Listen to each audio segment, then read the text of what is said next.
नमस्कार, prime time लेकर मैं हूं आपके साथ सोहेल खान। शुरुआत करेंगे छत्तीसगढ़ की खबर के साथ। रायपुर से खबर है, हेलीकॉप्टर क्रैश मामले में विमानन विभाग का एक बयान सामने आया है।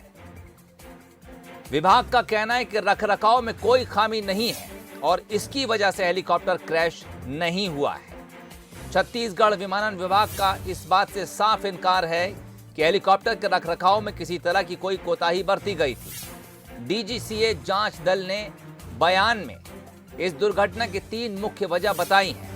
या तो ये मैन्युफैक्चरिंग डिफेक्ट हो सकता है, डिजाइन या फिर मटेरियल में खामी बताई गई है। हेलीकॉप्टर के कई टेक्नीशियंस ने भी बयान दिए हैं। एयर इन्वेस्टिगेशन ब्यूरो की जांच टीम को बयान दिया गया है। हेलीकॉप्टर क्रैश में 2 पायलट की जान गई थी। कुछ दिन पहले हादसा रायपुर एयरपोर्ट पर हुआ था, जब सरकारी हेलीकॉप्टर, स्टेट हेलीकॉप्टर लैंडिंग के वक्त क्रैश होकर रनवे पर आ गिरा था। उसी समय की कुछ तस्वीरें आपको दिखा रहे हैं। स्टेट एडिटर आदित्य नामदेव इस वक्त हमारे साथ इस खबर पर ज्यादा जानकारी के साथ जुड़ गए हैं। आदित्य जी, और क्या कुछ जानकारी इस खबर से जुड़ी, किस तरह के ये सवाल खड़े हुए थे और उस पर जो जांच रिपोर्ट है क्या कुछ कहती है?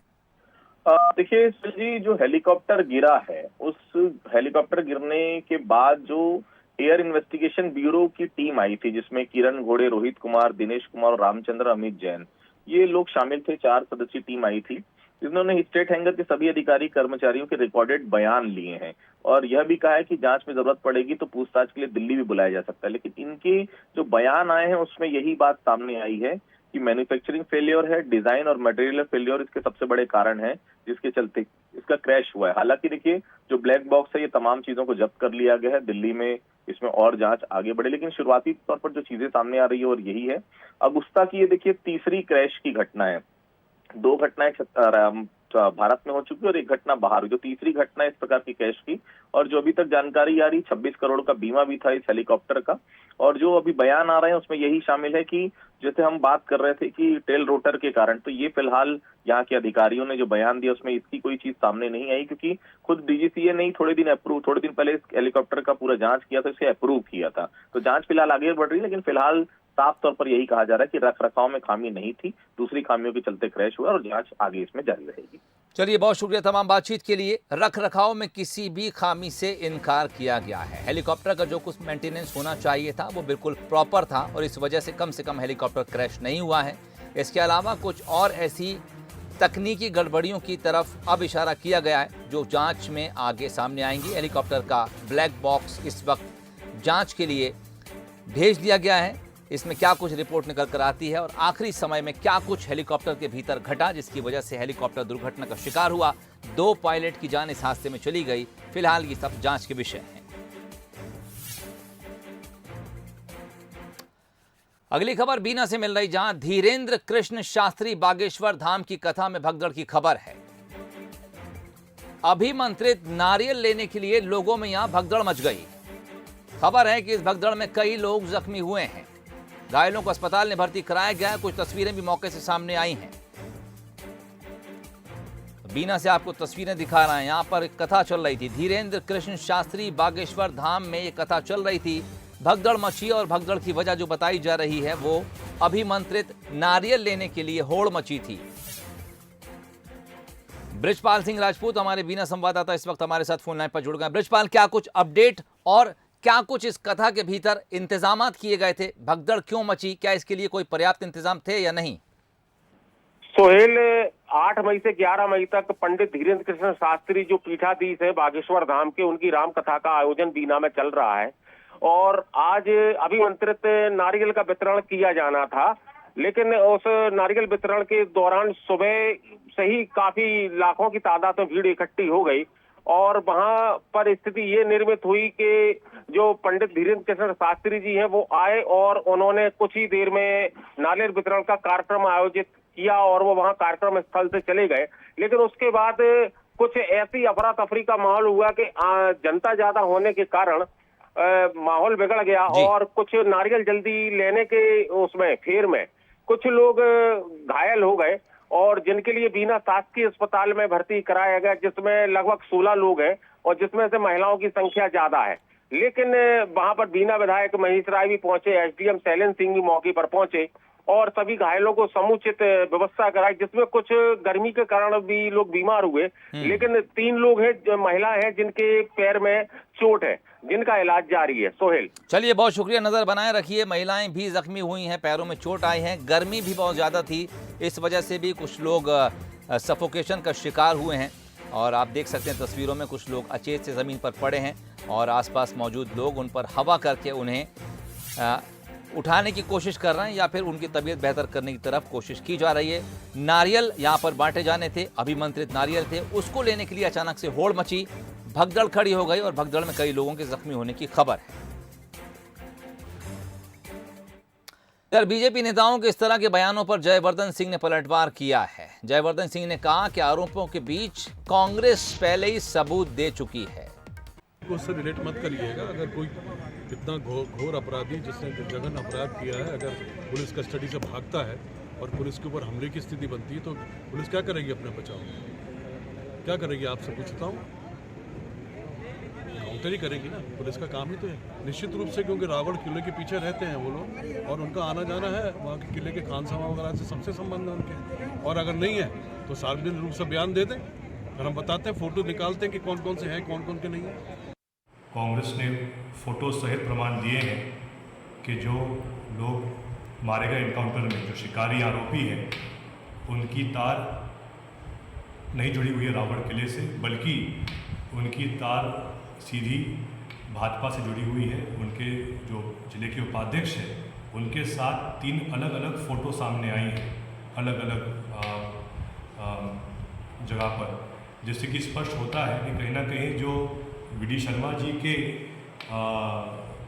प्रदेश अध्यक्ष के अंतर्गत जो जिला उपाध्यक्ष हैं उनके संबंध इनके साथ थे। और एक फ़ोटो तो ऐसी भी आई है जिसमें गुना के कैबिनेट मंत्री महेश सिसोदिया जी भी उस फोटो में है, जहाँ वो दावत उनको बनाया गया था गुना पे उपाध्यक्ष जी के घर पर।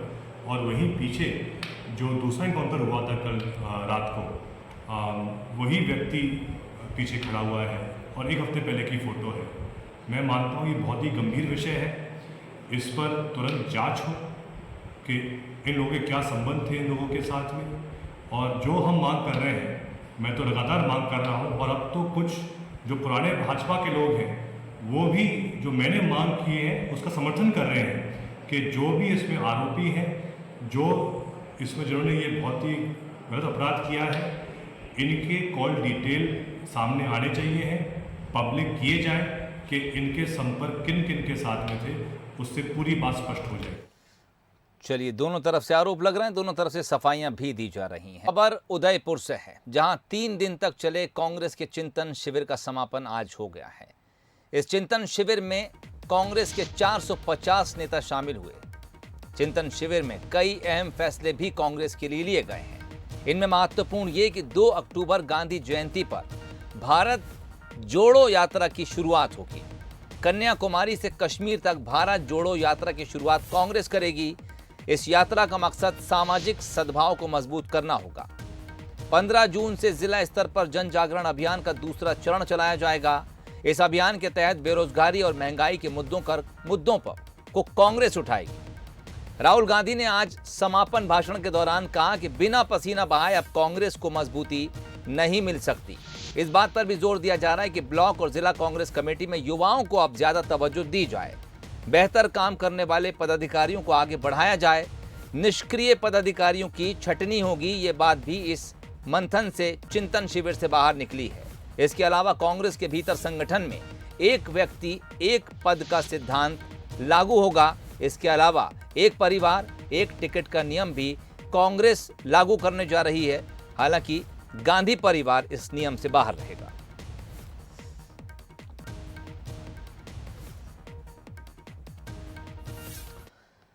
राजस्थान के उदयपुर में कांग्रेस पार्टी के चिंतन शिविर में रविवार का दिन बेहद खास रहा। कांग्रेस के पूर्व राष्ट्रीय अध्यक्ष राहुल गांधी ने शिविर को संबोधित किया। उन्होंने बीजेपी और आरएसएस की विचारधारा पर जमकर निशाना साधा।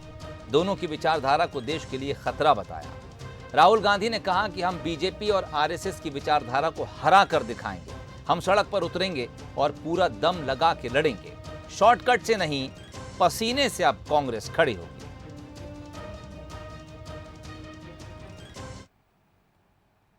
जो आरएसएस और बीजेपी की विचारधारा है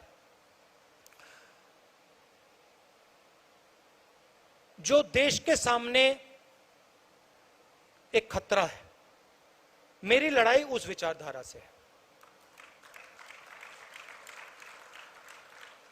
जो नफरत ये लोग फैलाते हैं,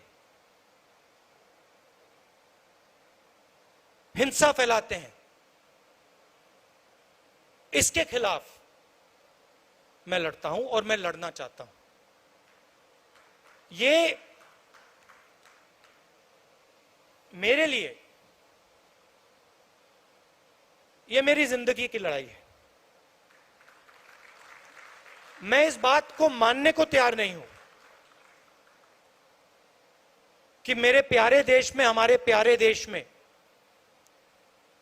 इतनी नफरत, इतना क्रोध और हिंसा फैल सकती है। मैं इसको मानने के लिए तैयार ही नहीं हूं।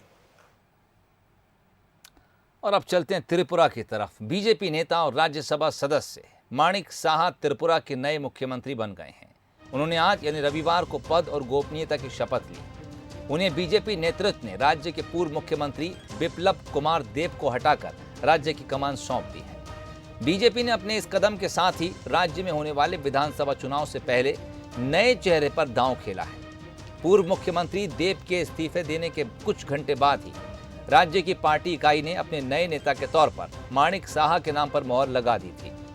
हालांकि ऐसा पहली बार नहीं हो रहा है जब बीजेपी ने विधानसभा चुनाव से पहले किसी राज्य का मुख्यमंत्री बदला हो। इससे पहले भी बीजेपी ऐसे फैसले ले चुकी है। उत्तराखंड विधानसभा चुनाव से ठीक पहले मुख्यमंत्री को बदला गया। त्रिपुरा में अगले साल की शुरुआत में विधानसभा चुनाव होने वाले हैं। खास बात यह भी है कि माणिक साहा बीजेपी में शामिल होने के बाद मुख्यमंत्री बनने वाले पूर्वोत्तर के चौथे पूर्व कांग्रेस नेता हैं, जो पहले कांग्रेस पार्टी में रह चुके हैं और बाद में बीजेपी में रहते हुए मुख्यमंत्री बने। वहीं शपथ लेने के बाद मुख्यमंत्री माणिक साहा ने कहा कि हम पीएम नरेंद्र मोदी और बीजेपी के विकास से जुड़े मुद्दों के साथ आगे बढ़ेंगे। त्रिपुरा के लोगों की समस्याओं का हल करने के लिए कानून व्यवस्था को भी मजबूत करेंगे।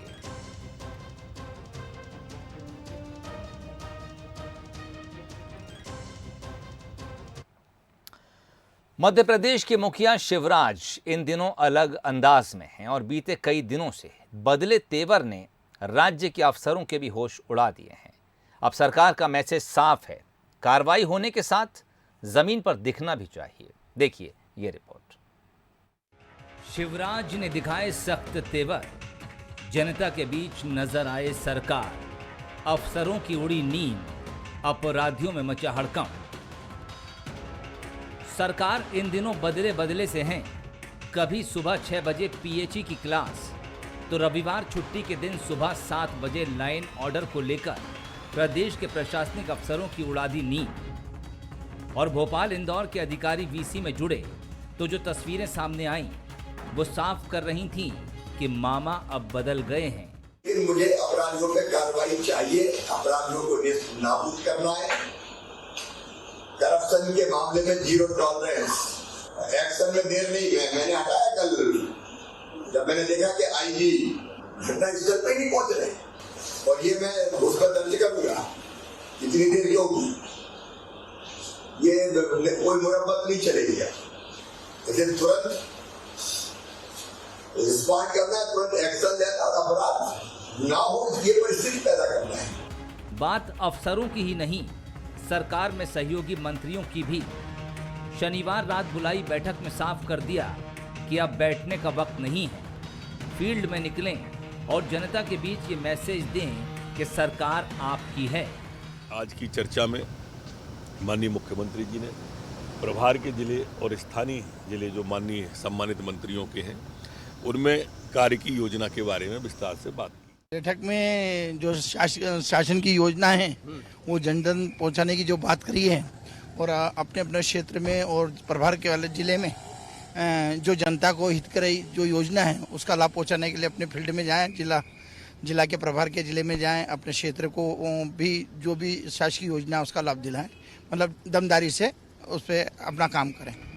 प्रदेश के मुखिया शिवराज चौथी पारी में बार बार मंच से और बैठकों में गुड गवर्नेंस का मैसेज देते रहे हैं, लेकिन गुना में एनकाउंटर और अपराधियों के घर चले बुलडोजर से इरादे साफ हैं। मुख्यमंत्री शिवराज सिंह चौहान एक ऐसे व्यक्ति है जो समय के साथ चलना भी जानते हैं और बढ़ना भी। बीते कुछ दिनों से जो कार्रवाई की जा रही है वो शायद इसी तरफ इशारा करती है और उन्होंने साफ कर दिया है अफसरों को और अपने सहयोगियों को कि जनता के बीच में ये मैसेज साफ जाना चाहिए कि सरकार उनकी है और उनके लिए बनी है। असनी और आशीष के साथ मनोज सैनी, वंश न्यूज़ भोपाल। अगली खबर भी राजधानी भोपाल से है। केंद्रीय मंत्री स्मृति ईरानी ने आज सीएम शिवराज सिंह चौहान से मुलाकात की। ये मुलाकात सीएम हाउस में हुई है। सीएम ने इस दौरान पुष्पगुच्छ, सांची स्तूप का स्मृति चिन्ह उन्हें भेंट किया। मुख्यमंत्री और केंद्रीय मंत्री ने विकास के कई मुद्दों पर चर्चा की। केंद्रीय मंत्री स्मृति ईरानी ने इस दौरान सरकार के कामकाज की तारीफ भी की। बीजेपी के राष्ट्रीय महिला प्रशिक्षण शिविर में शामिल होने के लिए स्मृति ईरानी भोपाल पहुंची थीं।